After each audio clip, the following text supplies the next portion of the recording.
Hey guys, I want to share a really cool story how I got on a radio station with little to no effort at all. This is so cool. Let's go. I spent the last 14 years playing over 1,000 shows, touring 22 different countries, and become a top 40 Billboard charting artist. I fired my record label to go out on my own as an independent artist to market and release my own music, selling thousands of albums and millions of streams. The question I always get is, how did I do it without a label and sell even more music?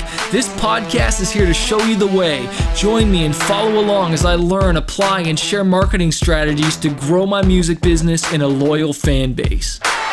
So hey, I got an email from a radio station the other day that responded to one of my automated emails saying, I've downloaded your song. And I have no idea who this radio station was, but because I was running Facebook and Instagram ads for my song Kamikaze, I was just giving it away in exchange for an email address and getting their ManyChat subscriber, which I teach you on the workshop. Go to smartmusicbusiness.com/save your seat. And he found some radio station, saw the ad and downloaded my music. Freaking awesome. I've had radio stations in Germany and all over the place see the ads and respond to it, and it's freaking awesome. And so I cannot stress enough, guys, like when you're giving your music away and you're targeting different bands, like who do you think likes these bands? Of course it's radio stations, it's labels, it's publicists, it's press. You have no idea who's out there. But if you're not running ads and putting your music out there, like let alone are you building a database of people and awareness, but you have no idea how that could turn into an opportunity. Now, like I responded to the guy and was like, oh, cool. And if like I was touring, I could say, hey, dude, I want to definitely stop by the station, or can we get a show in your area and try and like connect a show with it and make some money off of it? Or I could be like, hey, dude, do you need some merch? And just really solidify that relationship. And like that's like power, man. And so like you got to think about like once you get the contact, what are you going to do to develop it, and what do you really want out of the relationship? And this is why I cannot stress like how important it is to be running Facebook and Instagram ads to promote your music, because it's not just fans, it's gatekeepers that are seeing this, festival buyers, booking agents. Like you have no idea. Like I had some random guy, I remember a long time ago, he saw my music and he wanted to like do a deal with me. I think it was the agency TKO or something like that. I'll never forget, like random call. And it was like the real deal. Wanted to like set up tours and do some real stuff. Like if people like, because it's music, and if you got dope music and they like your brand and what you're doing, they just want to work with you because it's music. Like people aren't in this just for the money. Okay. I never got in this for the money. I'm not in it for the money. The money's great now and whatever, but I'm in it for the passion, for impacting lives. And you got to remember, like, people in this industry aren't in it, like, aren't all in it for the money. They're in it for the passion because songs touched them. Okay, when I think of like Guns N' Roses or Weezer or Biggie Smalls or Nirvana or Eminem or Linkin Park, and these songs that like touched me, I'm not thinking about money. I'm thinking about like certain times in my childhood or college or wherever that impacted me. Like that's what music does. And so you need to be thinking about like writing songs that trigger those emotions in people and have that same kind of impact. And that's who they want to work with because they love music. All right. Like, sure, the money's great and people got to put food on the table. But it first starts with like the emotion and the great songs. And so as much as I focus the majority of marketing your music and getting it out there. And that's, again, why you need to go to smartmusicbusiness.com/save your seat to learn how to run ads properly with a strategy. But really, it's just like, you got to have good songs, man. Girl, you got to have some good songs.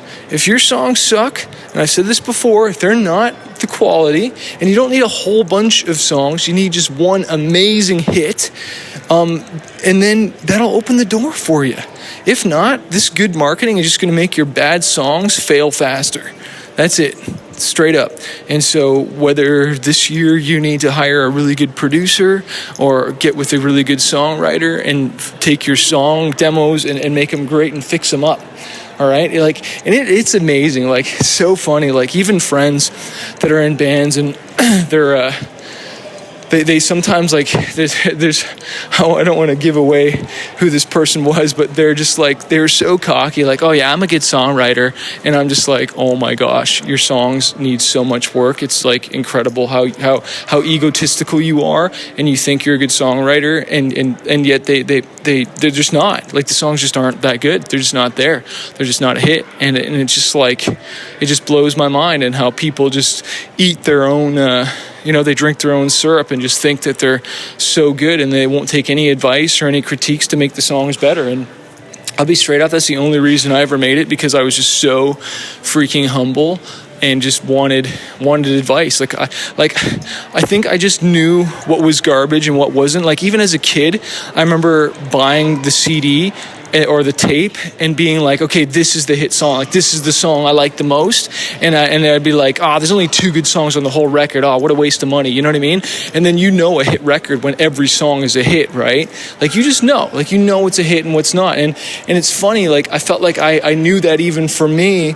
And when I started to write more songs with people, when I finally had a hit of my own, I was like, okay.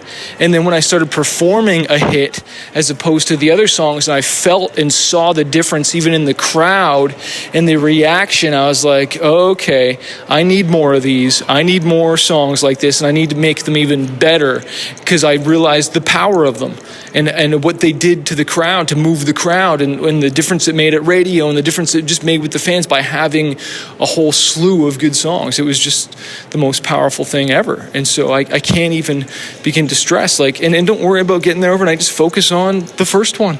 Get one amazing one, and then get another amazing one. And it's funny, when I was coming from the hip-hop world, I remember there's a song I did called Let It Go, and the chorus originally was like rapping. And I was always about being underground and all this stuff. And my raps were really good, but the chorus was weak. And then we ended up getting this, like, guy named Nasri to sing on it, who's actually in Magic, believe it or not. And he sang on it. And I remember I was, like, kind of being, like, hating on it a little bit because it was kind of poppy. But it was super catchy as anything. And I'll never forget playing the rap hook and then playing the singing hook. And the difference, my buddy just freaked out when he heard the singing hook. He was like, oh my gosh, dude, that's what you got to go with. And that's what we did. And we ended up getting a hit song because of it. But if I just kept my ego and was like only about what I like and just the rapping, I never would have had a hit song. And so I encourage you to be open to trying new things and stepping out and stretching yourself.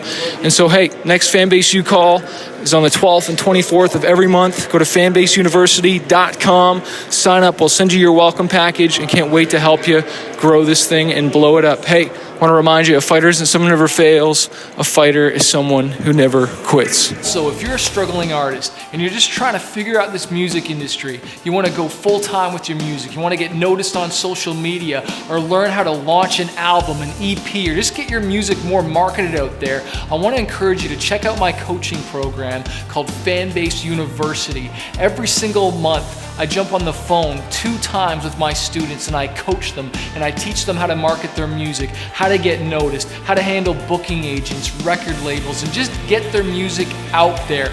Also, you get access to exclusive training, you get interviews with music industry professionals. If you want to find out more and not do this on your own, not struggle, because I've wasted thousands of dollars on my career, and now I want to coach other artists. Check out my program, fanbaseuniversity.com, or click the link below to find out more info.